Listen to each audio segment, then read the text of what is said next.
జగన్ పాలనలో సాగునీటి ప్రాజెక్టుల విధ్వంసం జరిగిందన్నారు సీఎం చంద్రబాబు. కుల రాజకీయాలతో పవన్ జోలికి రావద్దంటూ వైసీపీని హెచ్చరించారు. కుట్రలు చేసే గొడ్డలి పార్టీకి భవిష్యత్తు లేనే లేదు అంటున్నారు. కర్నూలుకి హైకోర్టు బెంచ్ పైన కీలక ప్రకటన చేశారు సీఎం చంద్రబాబు. రాయలసీమ బిడ్డని, రాయలసీమకు అండగా ఉంటా, రాయలసీమని రతనాల సీమగా తయారు చేసే వరకు మీకు తోడుగా ఉంటా.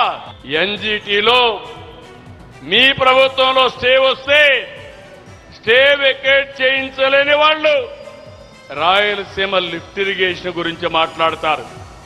మళ్లీ కన్నార్పకుండా అబద్ధాలు చెప్తానే ఉంటారు. నీళ్లు ఇవ్వడం అంటే సెట్టింగులతో గేట్లు పెట్టి తీసేయడం కాదు. సిఐ కాపుని, బాధితుడు కాపుని, దానికి కూడా రాజకీయ రంగు బులిమి కులాన్ని అంటగట్టి పవన్ కళ్యాణ్ పైన ఇష్టానుసారంగా నోరు బారేసుకునే పరిస్థితికి వచ్చారు. కబద్దార్, జాగ్రత్తగా ఉండండి.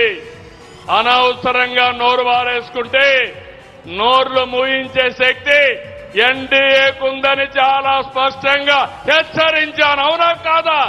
గొడ్డలి పార్టీకి భవిష్యత్తు లేదు.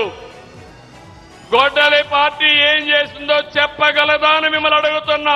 5 ఏళ్లు గుంతలమయమైనటువంటి రోడ్లని, నరకప్రాయమైన రోడ్లని ఈరోజు గుంతలు లేని రోడ్లుగా తయారు చేస్తున్నాం. రైల్ కనెక్టివిటీ తీసుకొస్తాం.